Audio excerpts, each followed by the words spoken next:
Ya, insyaAllah. Alhamdulillah. Kita cuba ambil masa sikit lah. Dalam 20-30 minit atau tazkirah pendek lah. Kalau apa nama tu, selain daripada pengisian rohani dengan melalui aktiviti majlis zikrullah, majlis tawajuh ni, kita buatlah pengisian fikrah kan, supaya kita ada dia punya apa kata orang tu, input-input yang supaya dapat kita jadikan panduan lah sedikit sebanyak. Bismillahirrahmanirrahim. Rabbi shrah li sadri wa yassir li amri wahlul 'uqdatam min lisani yafqahu qawli. Allahumma fa'alaina hikmataka wa anshur alaina min khazaini rahmatika ya arhamar rahimin. Okay, sebenarnya ada sedikit tajuk yang saya dah ni untuk minggu ni, walaupun kita kehadiran tak berapa ramai macam minggu lepas kan, tapi tak apalah, kita ada sedikit dah lalu lah kata orang kan, meraihkan kawan-kawan yang datang kan, langsung datang jauh-jauh, tiba-tiba tawajuh balik kan, jadi rasa tak berapa berbaloi kan. Orang ada lah raikan. Okay, insyaAllah kita huraian sebagaimana saya beritahu dalam nama grouping Facebook. Dia kata mungkin minggu ni saya nak huraikan sikit sebanyak tentang sifat-sifat titik lataif lah, yang mana mungkin dalam jemaah kita yang ada dah ambil Latifatul Qalbi, yang dah ambil 5 lataif lain kan, yang dah ambil zikir, tahlil, itu sebahagian daripada kata orang tu riadah lah, sebagaimana dalam Al-Quran dan Sunnah menyarankan kita banyak berzikirullah. Jadi banyak berzikirullah tu dia punya channel macam-macam kan. Channel tarikat sufi dengan wiridnya, ribu-ribunya, selawatnya, dengan zikir yang baru yang sekarang ni tengah top, zikir menari, tengah jadi viral tu. Orang ni puak ni kata harus, yang kata haram ni, yang kata tak sesuai dengan masyarakat Malaysia kan. Jadi benda tu masih dalam orang tu dia kata bukan macam ni lah, jadi perselisihan lagi lah. Jadi kau pandang ulama pun tak sama kan. Jadi itulah antara perkembangan cerita kita. Nak beribadat pun jadi macam seolah-olah ada halangan macam-macam kan. Sebenarnya tapi dari sifat kalau kita faham perjalanan rohaniah ni, yang zikir qalbi ni tak siapa boleh halang. Itu je. Mungkin zikir melari, zikir majlis, apa yang kita nampak berselawat ya hanana, mungkin orang boleh halang, orang boleh boleh buat permin, tak ada lah. Tapi zikir qalbi yang kita tuan amal, yang kita amal sama-sama ni, tak siapa halang. Allah Ta'ala tahu. Jadi lantaklah dia terjerit marah ke fatwa ke apa kan. Sebab ni zikir ni tidak ada halangan. Pasal dia qalbi rohani. Rohani ni sifat dia bebas mutlak. Cuma kita orang kita anda dalam konteks perjalanan tasawuf, kita terikat dengan nafsu, terikat dengan dunia, terikat dengan kecintaan dunia, terikat dengan iblis syaitan. Habislah. Sebagaimana dalam titik Latifatul Qalbi dikatakan ada 2 bilik lah. Pertama bilik kiri, kedua bilik kanan. Okey, pertama bilik kiri ni yang kita isi dalam Latifatul Qalbi berapa ribu kali tu, yang sehari semalam, yang minimum disebut dalam kitab tasawuf atau perjalanan tarikat-tarikat, dia katakan 5,000 sehari semalam minimum. Maknanya minimum ruh khaimahnya 5,000. Okey, apa yang tuan-tuan keluarkan? Pertama, dia akan keluarkan cinta dari dunia. Aku tuan-tuan buat je zikir ismuzat tu, Allah Allah, jangan betul tak sedar, masukkan nur. Tapi bila tuan-tuan buat, dia akan keluarkan pertama cintakan dunia, akan keluarkan. Tak perasannya. Kita dah jadi slow. Member-member nak ajak orang konsert-konsert tu, dulu kuat, konsert swing, layan semua kan. Sekarang dah kuat. Dia dah pernah kurang. Cintakan dunia dia akan keluar. Pertama tuan-tuan akan tengok, ini bukan nak kata 99%. Siapa yang ambil jalan ni, kawan-kawan dia akan mengundur diri. Pertama kawan-kawan yang sifat negatif ni. Tuan-tuan tak halau pun, dia akan nyelur je. Apa member pun. Nama tu, dia tak berapa rapat dengan kita. Dia tengok kita risau apa kan, pada dia tak ada salah pun. Itu antara yang biasa orang tengok. Seolah-olah kita ni dipinggirkan. Bukan apa, Allah hendak mengasingkan antara hak dan batil. Allah nak farakkan. Ini benar berjanji kat saya sendiri, bukan nak cerita saya dengan kawan-kawan apa semua. Kedua dia keluarkan cerita kat dunia dan ketiga, kali pertama, kedua dia akan menurunkan level nafsu amarah. Nafsu amarah ni bukan masalah ramai orang anggap marah, sebenarnya amarah ni level yang rendah. Nafsu kata orang low quality. Pertama dia akan turunkan nafsu amarah, dia akan convert. Dia akan bertukar, dia akan basuh. Jadi nafsu muhilmah dan nafsu lawamah, muhilmah dia akan naikkan. Dia punya QC lah, quality control dia akan naik sampai mutmainnah. Itu orang mukmin. Tapi kalau dah sampai ada lagi maqam radiyah kamaliyah tu, orang khususi lah, orang wali Allah, para nabi. Tapi kita bukan kata tak dapat. Kita harus dapat. Cuma dia katakan proses dia ke arah itu. Mutmainnah tu makan masa lah. Makan tahun, makan berpuluh tahun. Dia akan nak mencuci tu, tazkiyah nafsu tu. Okey, dan ketiga yang tadi, dia akan mengeluarkan, memisahkan syaitan daripada hati. Selama mana syaitan ni, bila kita lupa kat Allah, dia akan masuk, diinjek. Syaitan pertama yang khanaf ni lah, yang membisik. Ini bisik lah, itu kamu sahabat dengan ni, jangan tu. Bila kita lupa Allah, dia masuk. Tak. Kita ingat Allah, dia angkat. Dia punya injection dia. Dia akan keluarkan syaitan. Dan seterusnya yang kelima, dia akan keluarkan iblis. Iblis ni apa benda yang segala sifat kejahatan yang nyata lah. Macam bongkok, sifat keakuan, itu iblis tu. Apa sahaja yang membawa kepada kekufuran, itu iblis. Macam syaitan dia membisik, dia mendorong. Cucuk jangan beranjak. Iblis dia nyata. Dia kalau boleh dia ajak bertumbuk, ajak bermusuhan, tu iblis. Sesungguhnya syaitan dan iblis tu dalam Quran kata sentiasa mengajak kepada kejahatan. Kadang-kadang bukan apa, kita dah bawa kereta je, member potong tak terpaksa kita dah pegang kan. Tu iblis tu, orang pon bagi kan, dia pon kita pon, mula cucuk pula bergaduh, berhenti bertumbuk. Tu iblis ya. Hantar juga hit. Dia langsung. Jadi itulah sifat yang bernama tadi. Dan seterusnya ke-6, hawa. Hawa tu stres yang bergolak-golak lah. Nampak apa nama tu, orang jiran sebelah dah ada pakai kerja besar, kita bergolak nak pakai kan. Sampai kawan tu berhutang laki bini, tak cukup duit, penyalur ceti. Jadi benda ni lah. Bila tuan-tuan buat, dia akan keluarkan tu.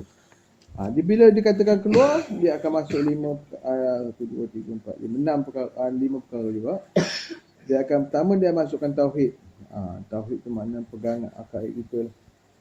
Makin lama makin kuat, makin lama makin kuat. Dia beza, setahun beramal lain. Dia punya, kata orang tu, situation dia. Keadaan hati, cuaca dia dah berubah. Dia makin lama makin hujam. Tu pasal orang, bila kata orang dah lama duduk dalam amalan ni, makin tua dia makin kuat makrifat dia. Sebab ada teman sendiri dalam pengajian tu, bila tengok orang tua punya tawajuh, dia dekat 80 dalam arwah, Pak Ali tu, dia renung kita je. So masuk dia punya kolbi. Dia punya lempahan tu. Lepas tu dia dah tua, dia dah jazam, dia dah tahqiq sangat. Dia tak payah tawajuh macam kita buat dia tuan. Dia renung je, sup dah masuk. Lepas tu, kalau kita bersama dengan dia kan, siap lah. Dah rasa macam X-ray lah. Dia boleh scan kita ke, dia bukan scan. Sebab apa? Pandangan mata dia dah bakar, terlalu tajam. Dia macam kita, normal ni dia boleh baca. Dia boleh baca. Macam tu guru teman ajar Basri kan. Teman saja. Kadang-kadang bila dia dah X-ray 24 jam ni, kita sembang kawan dulu, teman tengok dia sorok laki strike sedap, dia bawa dia patah. Dia cakap hati je. Dia tu orang letak macam ni, main sembang, letak lah. Sebab dia dah nampak, bisikan hati dia tidak ada hijab dengan sesama manusia kan. Itu dia punya pengalaman lah. Macam-macam lagi pengalaman yang kata orang tu mencari adat tu kan. Bagi yang dah biasa, okey lah. Bagi tak biasa, dia rasa pelik lah. Orang tu ni, mana dia tahu aku begini-begini kan. Sebab siapa hasil tadi, tauhid lah. Makin, dia kata tu sebab dalam satu hadis dia kata, umur itu merupakan modal orang mukmin. Bila katakan modal, maknanya apa dia punya hasil? Orang berniaga modal, apa hasil? Untung lah kan. Makin lama modal, makin banyak dia punya modal, makin kuat. Untung lah, itulah makrifat tadi. Sebab apa salah arti makrifat banyak. Oh, ada orang silap makrifat dia macam ni begini-begini. Itu makrifatnya ini begini. Boleh apa nama tu makrifat apa nama tu? Tumbuh apa nama tumbuh musuh jatuh. Itu dia punya pandangan punya kata orang tu hajat dia masing-masing lah. Kita tak naklah kita punya level makrifat tu hanya terhenti kepada jisim kebenduniaan kan. Kepada hanya dari sudut pertahanan diri itu je lah. Kita boleh pertahanan iman pula ke. Kemudian mendekatkan dengan Allah lagi dia punya tu sebagaimana dalam perjalanan Rasulullah lah kan. Kita tengok macam mana dia mendidik hati manusia tu 20 sampai 23 tahun kan. Bukan sekejap masa kan. Jadi kalau tu ambil zikirullah ni jangan heran lah setahun 2 tahun tak ada apa dah. Masing-masing. Masing-masing sahabat. Dalam ada tak 3 bulan dah Allah buka tingkat hijab ada juga. Tingkat hijab tu bukan satu hal juga. Kalau orang nampak cerita ni tingkat hijab nampak alam makhluk, alam makhluk malakut. Tu yang letih nak cerita kadang-kadang kan. Kata tuan, saya nak dapat ilmu buka hijab senang nak tengok makhluk halus. Tu payahlah kan. Makhluk halus ni yang sepatutnya mungkin tengok rohani mereka. Itu makhluk halus yang paling utama nak kita tengok kan. Baik ke tak baik makhluk halus mereka tu. Jangan tengok makhluk halus orang kan. Susah. Okey, jadi seterusnya Islam. Bila dia dah jarang iman tu automatically lah dia punya syariat Islam tu terdidik. Daripada solat 2 waktu sehari dia dah meningkat 3 waktu 4 waktu. Dia pasal ada dia apa dia dah rasakan kekuatan matahwi tadi menjelmakan makam ihsan. Makam ihsan tu maknanya dia buat sesuatu bukan kerana mata-mata makhluk lagi, kerana mata pandangan Allah Subhanahu taala. Jadi automatik lah apa benda yang daripada unsur iman tadi membenihkan Islam. Automatik dia tidak kata orang tu melakukan perkara yang bercanggah dengan Islam lah. Setengah tu kita kulit je lebih kan. Kurang-kurang Islam ni biar dua dalam kan. Alim hakikat dan alim syariat. Kurang-kurangnya sekurang-kurangnya fardu ain ke atas diri dia lah. Bukanlah dia jadi alim ulama apa semua nak bercakap depan orang tu itu kadar masing-masing lah kan. Sekadar melepaskan diri dia, mengenal harus apa halal haram harus mubah apa semualah bagaimana hukum fiqh kan. Atau yang wajib ke atas dia lah. Kemudian menjadikan Islam bila dah ni tauhid Islam dan iman lah. Anda kekal lah hidup dia di bawah rukun yang iman yang ke-6 tu. Dan seterusnya terisi di malaikat.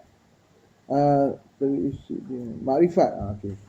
Makrifat tu maknanya pengenalan. Mengenal dia dalam bentuk apa ibadah yang dia buat, dia kenal.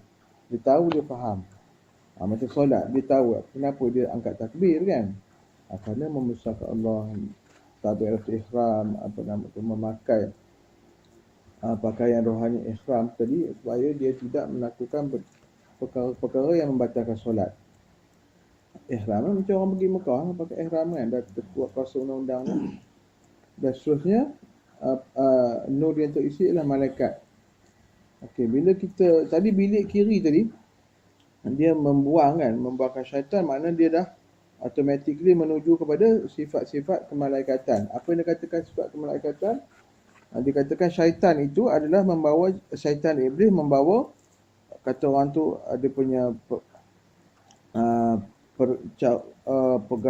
hala tujuh hidup dia adalah membawa kepada keingkaran. Bagi malaikat adalah membawa kepada ketaatan. Jadi manusia ni dia duduk di antara tengah-tengah lah. In the middle kata orang, tengah antara syaitan dan malaikat. Jadi amalan zikirullah yang kita buat ni dalam sudut riadah, zikir, majlis zikir, samping ibadah wajib yang lain adalah membawa kita kepada ketaatan malaikat, bukan membasuh nak jadi malaikat. Dia maknanya membawa kepada contoh ketaatan malaikat. Dari sudut ibadah dia, perjalanan dia suci daripada hawa nafsu yang kotor-kotor. Itu dia punya tu.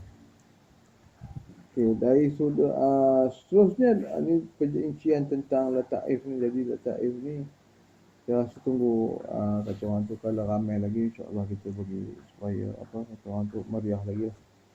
Ini berkenaan dihuraikan tentang latifatul ruh. Ini pun dah inilah tak apalah kita bincang lain lah. Maksudnya minggu ni tak sesuai disembang lagi. Okey, jadi rasanya untuk cerita pendek ikutlah singkat macam ni cukup lah kan berapa minit. Jadi kalau ada apa-apa soalan ke, kalau ada nak ni ke apa nak ditanya, kalau tanya dia musafarah kan. Macam contoh tengah tawajud lah. Kita lalu tawajud seorang dekat hujung kelas apa.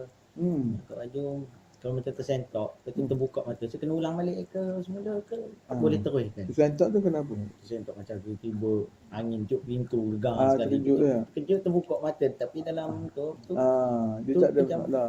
Tak ada apa. Dia tidak salah selagi kata orang tu tidak ada luput. Dia luput, kita lupa dan lalai tersentak tu semua sifat kelemahan manusia. Kadang-kadang kita terlintas-lintas dan tu kita tumpukan balik.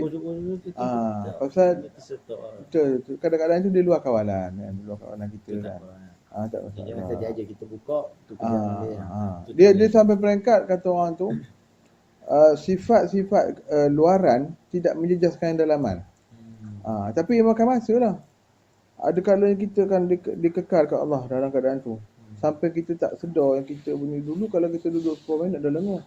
Ada masa-masanya Allah bagikan luar biasa. Kita akan rasa pelik. Kenapa? Kau rasa dibeku, macam sejuk. Tengah panas, rasa sejuk. Berlaku harus. Kebanyakan dalam aktiviti suluk memang berlaku. Pasal suluk tu saya centralize.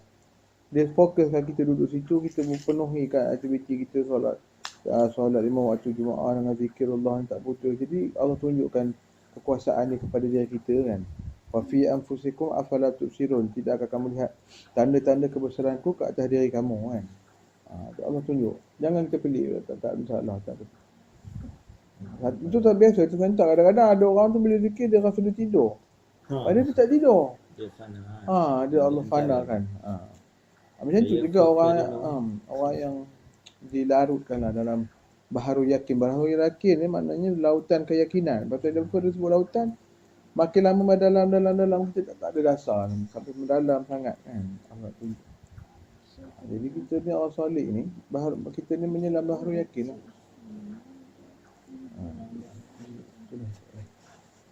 Ada soalan member kita tu dia hantar dalam WhatsApp, dalam Messenger.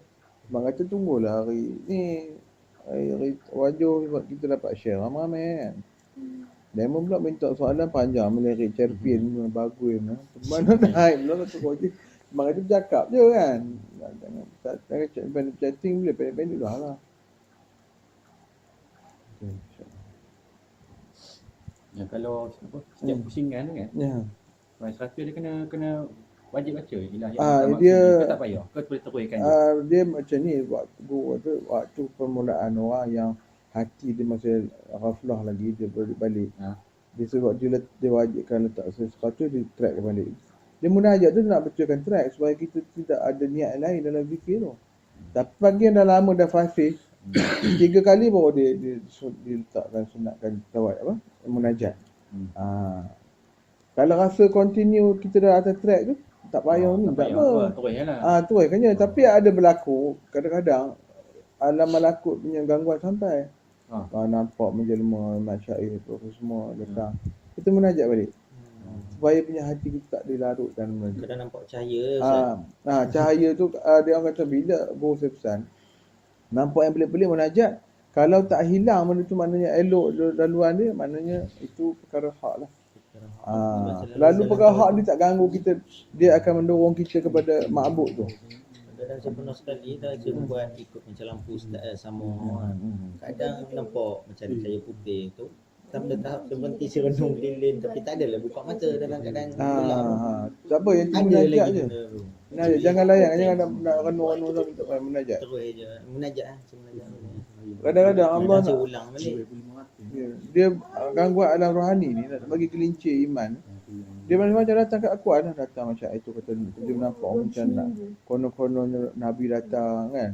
Dia rasa dia laluan perasaan tu bagi ganggu kan. Tapi bahkan harus nak Rasulullah kita nampak wajah harus, tapi dia ada kondisi hati itu bukan waktu kita menuju ke situ, dia akan datang selepintas lalu dah. Itu okey lah, tapi yang datang melarut-larut rasa kamu dah hebat kamu. Jagalah. Hati-hati. Pasal dia bukan apa tau. Pasal jalinan pergodaan iblis syaitan dia berada dalam bentuk halus macam orang taat. Dia ganggu cara orang taat. Tengok macam Syekh Abdul Qadir Jalani diganggu. Dia bukan suruh berimak maksiat. Kamu dia datang satu awal, kamu dah ditaklifkan keluar gugur syarak, tak payah kamu ikut syarak lagi kata. Syekh Abdul Qadir Jalani dah Allah bagi petunjuk dia tahu benda ni penipuan kan. Macam orang yang maksiat, syaitan confirm dah dia dah akan ganggu kita dalam bentuk maksiat. Tak payah semayang lah, tak payah, itu biasa lah. Tapi orang taat dia punya gangguan cukup halus. Jadi cukup berhati-hati. Dia akan menaikkan kita ujub, riak, sum'ah. Lagi macam-macam sifat mazmumah. Jadi itu. Tadi ada ni. Sampai sini sembang. Kita zikir 7 rakaat kolbi. Dia adakah kena ada syarat yang zikir tu kita kalau makbul lah dengan Allah Ta'ala. Kadang-kadang nur ke, kadang-kadang kita gelap, kadang kita tegang. Saya tak fikir tapi kalau berfikir lama lepas perlu harus macam mana dia letakkan tanda lah.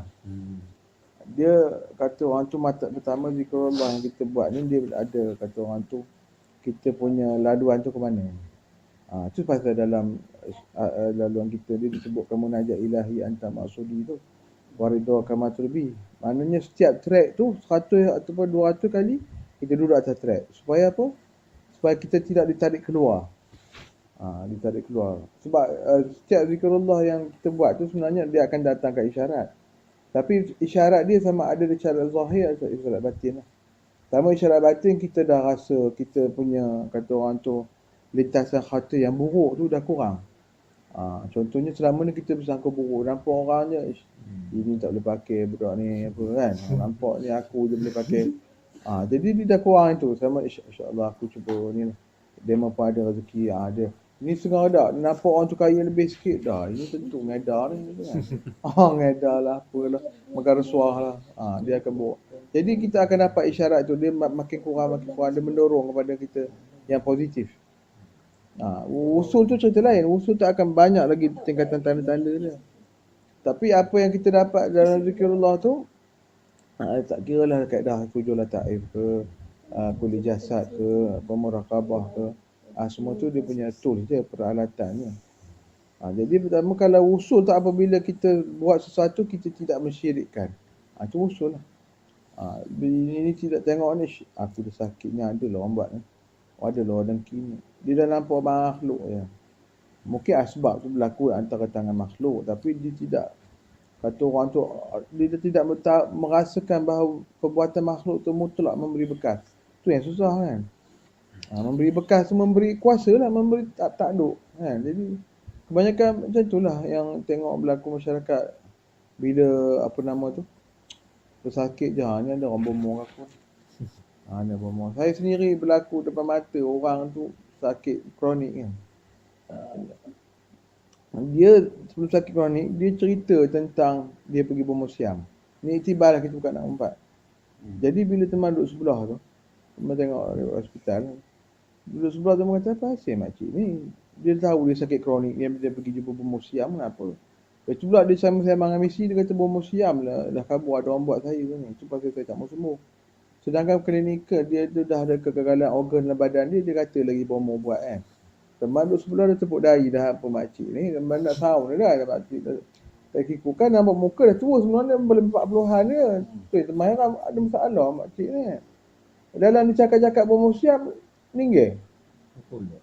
Tak ada dengan mengucap apa. Yang misi tu, teman geram dengan misi tu kenapa dia tak tegas. Dia boleh cakap, bukan tak boleh jumpa bermusiam makcik. Dia cakap macam tu, rasa nak hukum misi sekali. Ajarlah kawan tu tentang tauhid kan, berdosa semua kan. Lu sakit, dia ngadu sakit kaki kan, nyucuk. Kalau misi tu ingat dia tak keren pula kan. Rupanya nyucuk itu tanda nak keluar habis. Dalam pada dia cerita tentang bermusiam tu, dia meninggal. Teman bukan tepuk dahi, teman dah seorang sejuk lah. Kita tak mati dalam keadaan husnul khatimah kan. Dia pun dalam keadaan tu. Syariat ni dia dah cerita pasal bermusiam dah syirik lah kan. Boleh dia katakan masih ada, dia ngaku orang sakit, orang buat orang dengki. Itu masalah. Sama kita masyarakat Melayu ni, bila kita berlaku sakit, kita dandan, kita tuduh orang. Nombor dua, kita bila kita tak puas hati dengan orang, kita cari makhluk pula untuk buat. Ada main sihir kan. Jadi itulah masalah bangsa orang Melayu Islam ni kan. Tanah Melayu pun. Kita Malaysia. Itulah cerita dia. Jadi tiba lah bila tengok teman menung. Kita minta je Allah jauhkan. Sebenarnya kelakuan kita di hujung nyawa adalah Allah akan berpandukan kelakuan kita di awal nyawa dan pertengahan. Macam mana kita bawa diri? Kalau cantik kita bawa awal dan pertengahan, cantik dari hujung. Itu formula. Itu kita jaga-jagalah. Janganlah kita rasa apa nama tadi, kita buat tak elok tu Allah tentu aku akhir besok aku mati baik mengucap kan. Macam dalam TV asyhadu alla elok cantik je. Itu berlaku lah kan. Tapi sebenarnya akhir kalam kita la ilaha illallah je, itu yang aulanya, yang utamanya. Yang tu sebagai iktibar nak berlakon tak kisahlah. Dapat penuh cantik lah mengucap berkomplit semua wahdahu la syarikalah lahu mulku. Dapat yang tu memang confirm lah. Sedangkan Allah kata dalam hadis kata sebenarnya Allah insya-Allah syurga kan. Sebab kita sebut nama Tuhan yang kita mengesakan Allah. Itu kita akhir kalam ni tak ada. Jangan ada syirik je. Baik syirik besar syirik halu, jangan tak ada syirik insya-Allah. Allah akan lorong kepada rahmat dia kan.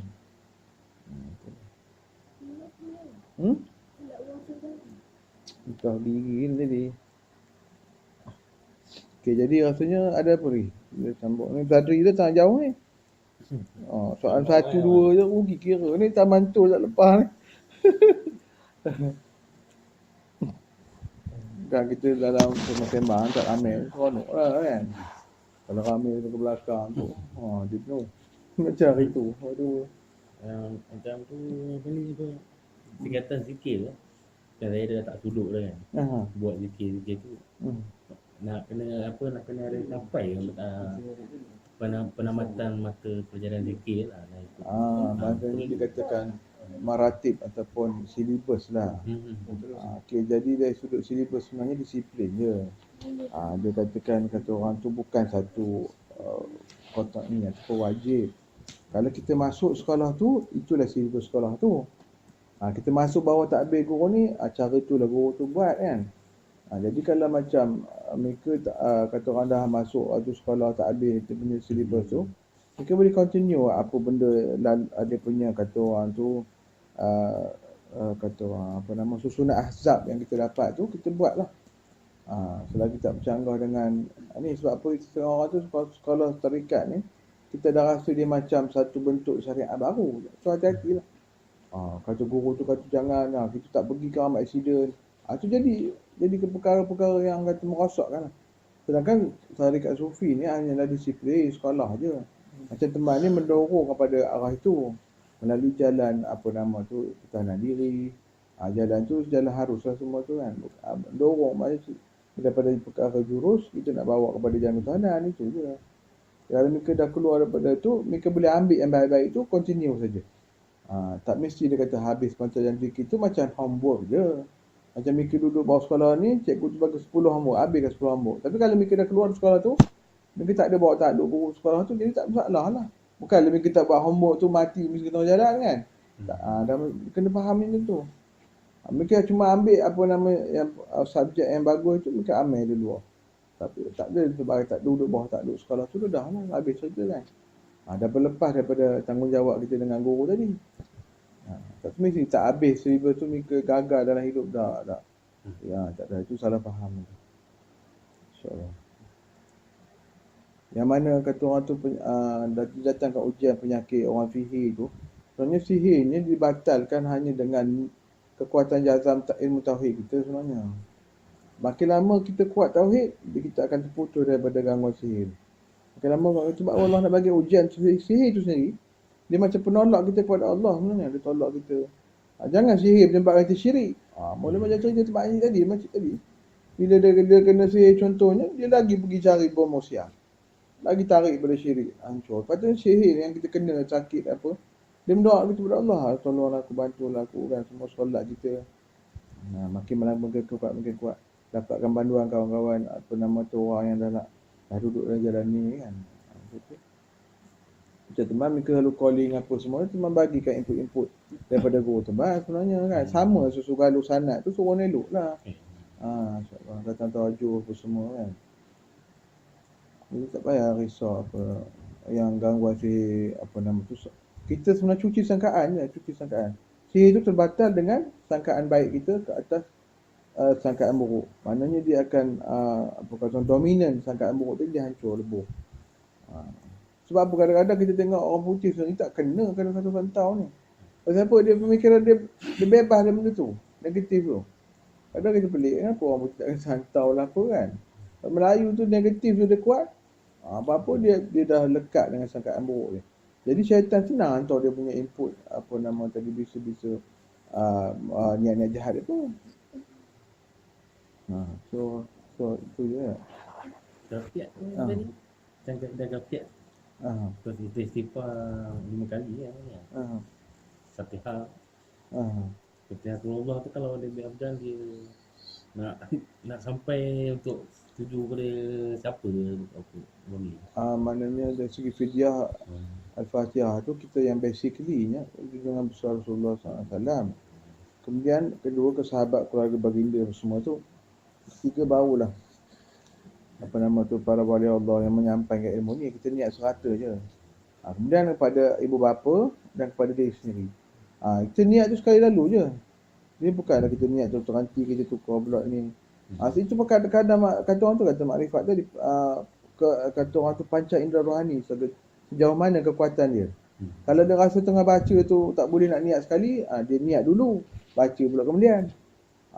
Surah tu dah baca baru niat. Ikut masing-masing lah. Saya pun belum macam tu lah mula-mula. Tapi lama-lama guru dah ajak sekali lalu je. Bila kita lampiaskan nur bacaan tu terus niat. Dia sampai tu selaju cahayanya. Tapi benda tak ada cerita lah. Kalau cerita apa orang dengar ni boleh nak cahaya laser tu. Benda tu boleh berlaku. Teman pasal orang buat kat adik teman. Masa tu dia hari ni dia buat latihan hari ni dia buat latihan mulai daripada kendaki duduk dalam liang liang. Jadi dia kata boleh masuk liang ni 10 minit je kata. Dia pun buat apa nama latihan kerohanian apa semua kan. Kekuatan rohani.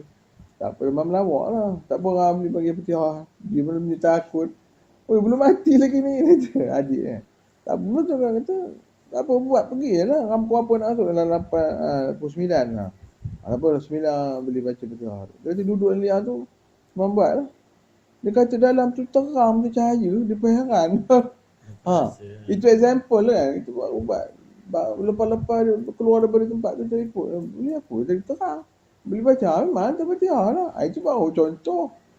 Masih hidup lagi dah rasa kan. Tu kisah Ustaz Ismail kamu kata orang kata dia meninggal. Lepas tu orang dah siap bagi Fatihah. Lepas tu besok masuk paper dia kata dia kenyang masa tu. Ada ceramah dia keluar. Rupanya orang bagi Fatihah kat dia masa tu. Jadi macam mana? Itu baru tanda-tanda kecil je Allah tunjuk kan. Belum kat sana.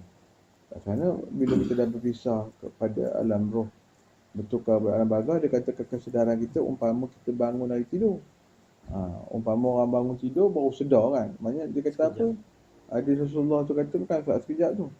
Kekuatan panca indera kita, perasaan kita dah sharp, cukup tajam. Macam mana kita bangun sedar tidur? Kata kita tidur. Dia dah rasa berpuasa. Alam barzah macam tu lah. Ingat dah besok orang tu dah merasa mati esok. Teringat cakap teman ni. Orang dah tak. Ustaz cakap betul lah. Dah bangun terasa macam tu. Besok memang macam tu. Semua akan mengalami. Aku dah sedar alam ini lah. Sharp, dia jadi sharp. Tapi dalam tawajuh boleh dapat benda ni. Get ready lah. Boleh rasa sharp tu. Itulah cerita tu pun buka rasa sikit sebanyak lah. Kita share lah benda yang baik. Jadi rasanya ada lagi. Macam pengajaran dari last idea boleh buat apa ni? Mereka dah dapat, dah faham. Cuba kita latih dengan ni lah. Maka hadiah tu afal. Apa? Tanya tadi. Cerita lama dia masa dia sekolah dekat ni apa nama tu? Tanjung. Latihan. Yang dari segi murakabah hadiah apa nama tu? Hadiah tu afal tu zat dengan makyah tu. Nanti kita bincang lain lah. Kita kalau boleh kita fahamkan yang level asas dulu lah. Memahamikan benda tu akan sampai, cuma kita tak sedar je. Cuma dari segi input ilmu kita boleh discuss insya-Allah. Kita sama-sama lah, bukan nak kata teman nak ngajar ke tak, kita share je. Teman tak ada apa-apa sertifikat ustaz pun kalau orang tanya kan. Itu je. Cuma kata orang sharing sama-sama lah habiskan. Mak ni salah lah balik lah sebab saya jumpa Buaya balik ke Buaya saya tulis untuk Buaya tak betul ke pernah dapat tali 2 kali bila dia tak keluar beras 10 dia kasi berasa dan sama masuk saya sekali masa-masa gagal lah tak sampai seperti mana spek dalam jumpa dalam tengah-tengah saya tak terkena mata pelajaran dia kena habis saya dalam kali kan masa kena katam kan saya sikit sendirilah bersangka kena katam perjalanan sebuah tarikat sampai mata perjalanan zikir yang itu dia katakan maratib tu silibus fikrah je, tujuan silibus dirangka oleh orang yang macam ataupun pendidikan jabatan pendidikan pun nak rangka pelajaran tu supaya murid tu menempuh apa kata orang tu kemahiran tu. Jadi dari segi tarikat ni pun perjalanan ni pun dia nak ikut step kan tu supaya mereka lalukan proses-proses tu pencanaian dia. Macam kilang lah ada part ini mencanai, part ini membentuk, part ini melepih, part ini mengecat. Sama juga kaedahnya. Jadi kalau kita dah keluar pada track tu, teman akan refresh balik lah. Jangan kisahkan tinggal rendah. Itu tak kisah. Itu tak apa, bukan kita nak ke situ kan. Sekarang tu memanglah ada institusi tarikat pun. Ni jubah putih, ni jubah kuning. Macam taekwondo cuma kata. Je cakap pelik-pelik macam sembang buka percaya sufi tu. Ni jubah biru, ni makam ni, yang ni mahabbah. Dia stickkan tu dapatan-dapatan tu kepada orang. Kamu makan apa? Aku musyahadah kamu. Payahlah jadi macam tu. Jadi rigid tau. Jadi macam bila orang fiqh tengok, inilah ajaran seorang-seorang mula berapi kan. Dia jumpa orang je dia nak kira bangkang. Ini mereka niat macam mana cerita. Musallim itu tak betul. Itu masih kulit kering lah apa macam-macam lah. Jadi patutnya kita raikan the level orang fiqh pemahaman macam ni kan. Orang hakikat macam ni. Jadi kita ni nak merangkumkan semua. Kan jadilah ahli sunnah wal jemaah. Tak adalah jadi tak ada jadi buat Jabariyah, kejap Mu'tazilah. Sesat-sesat Ustaz Mujassimiyah. Macam-macam lah. Kita tak mau macam tu. Jadi maksudnya boleh jelas kan. Dia dah ada kontak yang mereka kata gangguan sihir tu semua tu. Mereka ambil salat 2 rakaat, ambil wuduk, salat taubat, mereka jalan tawajuh. Habis cerita. Dia padam lama. Semalam macam tu kat dulu masa main silat. Kadang-kadang datang panglima keliling lah, nak ajak keluar. Macam-macam lah. Main silat, main penangan kan. Masa kecil dah Uzi. Masa waktu tu tengah 18-19. Uzi ni kecil ni. Bisikan kata apa tau? Kamu buang adik main telaga kata. Uzi sebab teman tak buang main telaga. Ni kata betul ni kau main. Ada dah besar. Jadi bisikan kamu buang adik telaga kalau kamu nak power tau. Itu lawan ni orang ganggu. Jadi itulah mengarut semua tu. Tu abangan kawan daripada unsur pihak kiri lah, batil. Dia tak salah ya. Ilmu dia tak salah ya. Tapi semua jazbah dia tu kuat. Kadang-kadang kita tak dapat nak lepas juga. Itu kata orang tu minta bantuan Allah tu. Penyerahan dia tu. Kita latih penyerahan ni bukan cakap je. Latih makin lama. Dia makan tahun. Cerita main jurus kan. Kan dia ada